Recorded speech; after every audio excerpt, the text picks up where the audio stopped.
Hi guys and welcome to the match review of AFC Bournemouth versus Forest Green Rovers last night, and we got through on pens.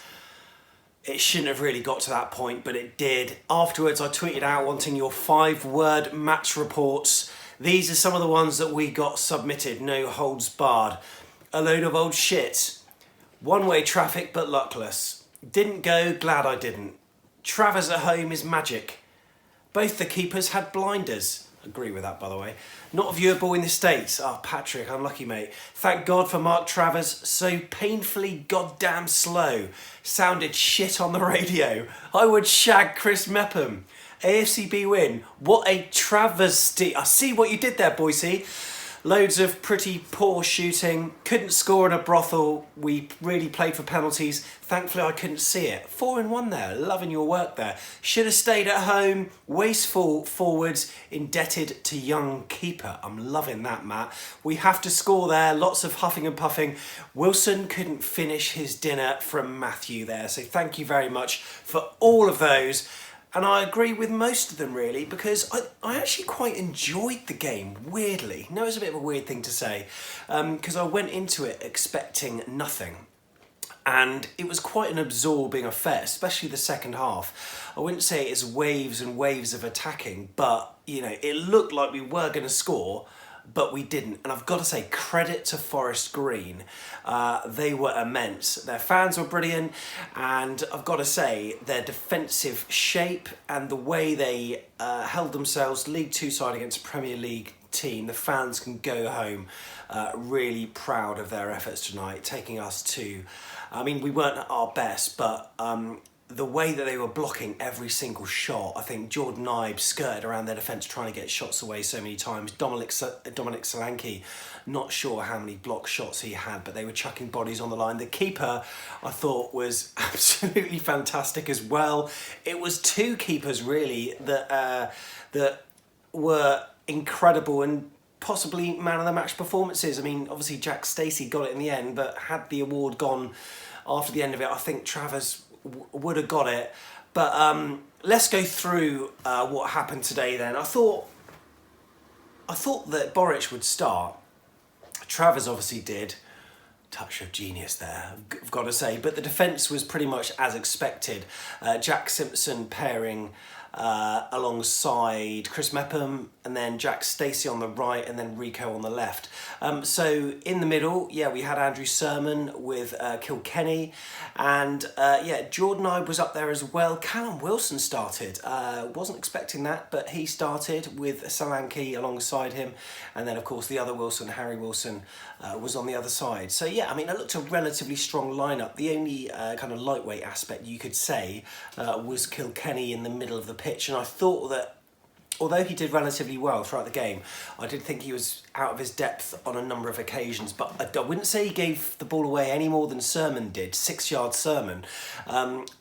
Sometimes, he's not bad at keeping the sort of game ticking over, but there is a severe lack of sort of penetrative passing. He used to play some absolutely wonderful through balls to our wingers, etc., but he just kept things ticking along. So I don't think he particularly had a poor game. There were a few passes that went slightly awry, but I would say that he's, when you compare him to the sort of creativity we have and can have, Lerma, Billing, Lewis Cook, and sometimes when Nathan Ake can push forward, you sort of think, at what position in the pecking order is he? He's probably right at the bottom of the food chain. Maybe Kilkenny's just beneath him, but because he's... Unfortunately, I don't think he was great today, Kilkenny. Looked a little bit lightweight, had a few nice touches here and there, but sometimes he held on to the ball a little bit too long and then he got undone in certain situations. But I would say it's not a bad competitive 90 minutes for him, so I hope he takes heart from that. But we had chances early on in the game. Callum Wilson had a chance that he spurned, but other than that, Callum was absent. Really didn't get on the ball much at all, and there was a stage where I was wondering whether he was actually on the pitch. Harry Wilson got involved early on, but he dipped in and out once again, and I think Eddie was right to take him off. I think he'll play him against Leicester at the weekend. However, I think that he started to become absent the more the game went on. And you know, when we got that free kick about 25 yards out early on, you could hear the fans, the way they were getting really excited that Harry was was going to be taking it, but it just went over the bar. But good strike nonetheless. Elsewhere, we had shots from Sermon, flashed left-footed shot wide. Has he really not got a right foot? Because there are so many times where you're just gagging for him to shoot, and then he just plays the easy ball, and he always wants to put it onto his left. I mean, I know he has got a favoured left foot, but is he really, can he not shoot with his right? It seems crazy where it opened up a few times and he just decided to play it to Jack Stacey or, maybe to Kilkenny, and I don't know, it just got really frustrated with him on a number of occasions, Sermon. What else do we have? Jordan Ibe marauded down the left wing, and you know what? When he's running at players, he's good. When he's running, because he's pacey, he's fast, but when he crossed on the fly, it was just behind Dominic Solanke, so he couldn't get a proper head on it and actually headed it back. But I was really impressed with the way Jordan Ibe went forward. But it's always that same thing with Ibe. I don't know what it is. It's almost like it's a game of like musical statues.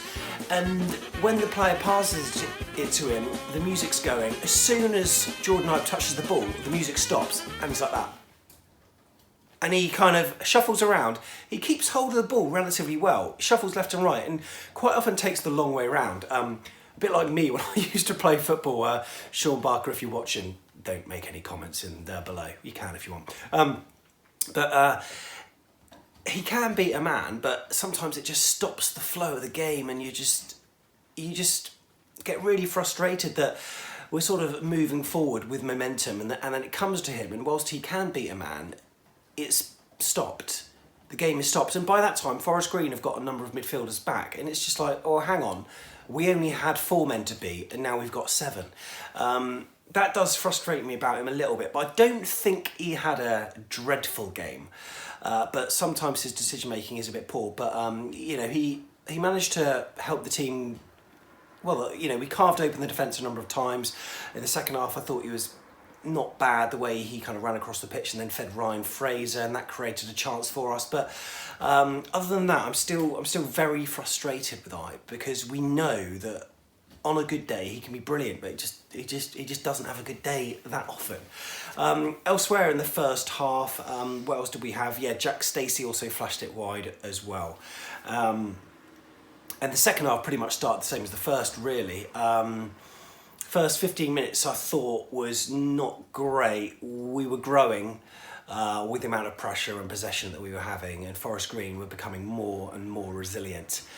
You could see the shape that they had, a really well-defined shape. We found it very difficult to break through, but when we did, our strikers certainly weren't at the races. So the substitutions that happened early on, Fraser on for Harry Wilson, which I thought was probably a good idea, maybe saving Harry for the weekend.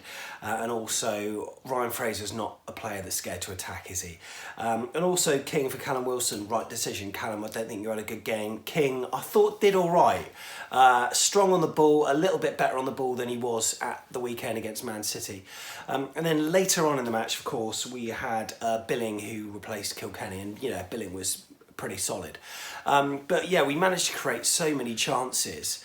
I mean, that one where Fraser played a lovely sort of crossfield ball to King, who was strong in the box, chested it, and then the great save from the keeper. I mean, King probably should have done better with the shot, but he did well up to that point.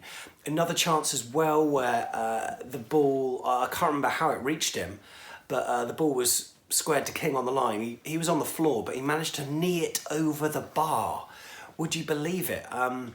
So we had lots of little chances like that. Forest Green also threatened on a number of occasions, certainly towards the end of the game as well. Now, they had that header early on in the second half that they were claiming went over the line, but obviously the referee was pointing at his watch saying, look, it's not buzzed, it's fine. And then they had a couple of efforts that went wide. Their fans were obviously loving it and were, whoa, but They didn't actually seem that close. So whether they tested us, I think they didn't test Travers particularly, but they certainly tested our shape at the back, and there were obviously a number of issues. But I've got to say, there were a number of players that stood out for me tonight, and Chris Mepham, take a bow, son. I thought he did really well. Yes, you're playing against a League Two defence, a League Two strike force, and a League Two sort of attacking threat, but I thought he was really composed on the ball. And after a number of performances where I've not been particularly convinced, I thought he was absolutely exceptional, really, really good.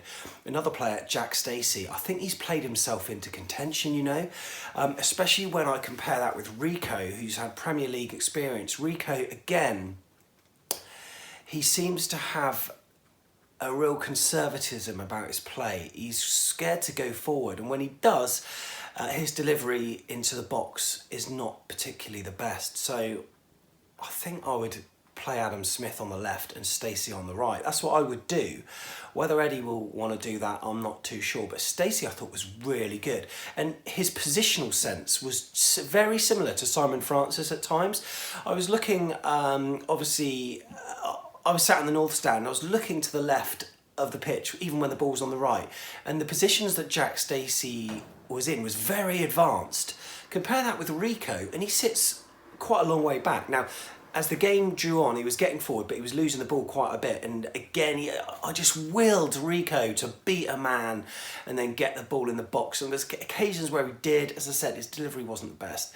But when he did, yeah, it was all right. But I'm sorry, I think Adam Smith would probably have to play there for me. Billing, when he came on, he did really well. Fraser, I thought, did all right. He didn't lose the ball as much as he has done previously. He cut in on his right foot to effect on a number of occasions and managed to sort of open up the Forest Green defence. But yeah, credit to their defence, credit to their keepers. They were chucking their bodies on the line. Dom Solanke, good game. Thought he played really well, actually. And again, he's probably thinking to himself, what do I have to do? Callum's not had a good start, and I thought he was holding up the ball really well, tried to get a few shots away, took his penalty in the penalty shootout really well as well. I thought he did well, so I'll have to think about it for a few days, but I'd love to come up with a team formation that might match Hal's thoughts. So on Friday's match preview, then maybe I'll have something for you that I think might happen. Let me know what you thought about the performance. There's a lot of negativity on Twitter this evening about it. As I say, I kind of went into the game with no expectations. Our cup runs, certainly in the FA Cup at least, haven't been great. But in the Carabao Cup, yeah, we do all right. But I'm very nonplussed about it, really. So I just sat back and enjoyed the game. And I thought it was it was a game of sort of cat and mouse, quite absorbing at times, and the right team won. Some great penalties there. Josh King did really well. Jordan Ibe stepped up, and you just had that feeling, didn't you? You just had that feeling that he's going to miss. But yeah, Philip Billing, what a penalty to win it into the roof of the net. I thought that was absolutely superb, and Solanke tucked it away, rather like Callum Wilson does when he steps up. Notice also one thing with Travers. Of course, I cannot leave this match report without talking about Travers, who I thought did exceptionally well. And he did this little thing.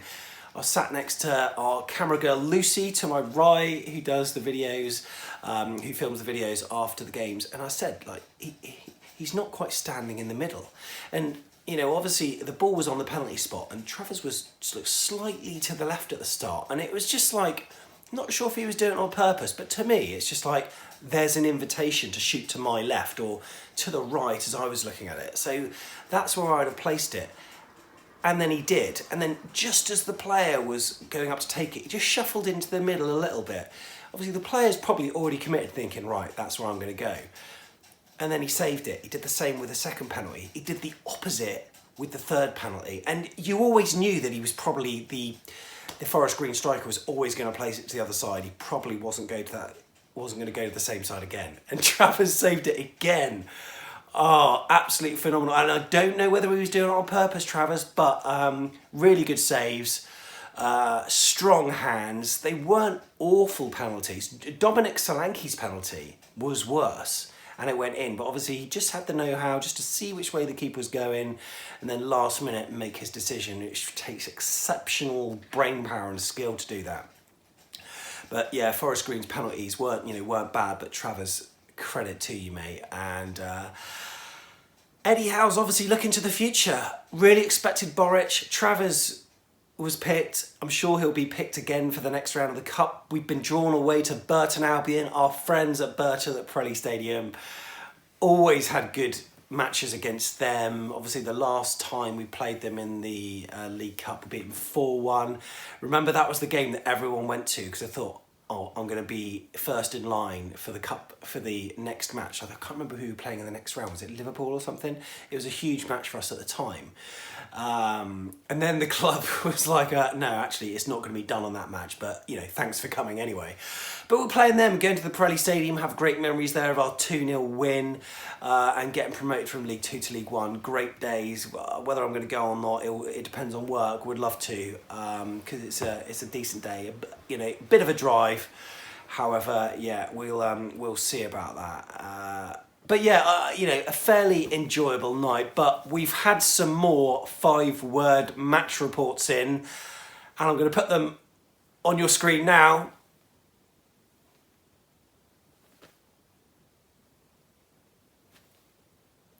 So that's what you thought. If I didn't include your 5-word match report, pop it in the comments below, and do also subscribe as well. We didn't do any interviews outside the stadium today. Like I say, it was getting late. Certainly with the penalty shootout, it was 10 o'clock. People have got work tomorrow. They need to get away quickly. I'm not sure many people would have been up for chatting. Lighting conditions were awful. Need to invest in some lighting, so if you can subscribe, that'll help us attract more sponsors. It's good for the podcast as well, and then hopefully we can get to every game and do these videos. But anyway, thumbs up to AFC Bournemouth for tonight. Even bigger thumbs up to Forest Green Rovers. Congratulations. I thought it was an excellent performance, and unlucky to exit the Cup when you did, but at the end of the day you've got to be clinical from the penalty spot. Bournemouth advanced to the next round. Really looking forward to it. And next in the Premier League, we face Leicester. Looking forward to that one. I'll see you in the next video.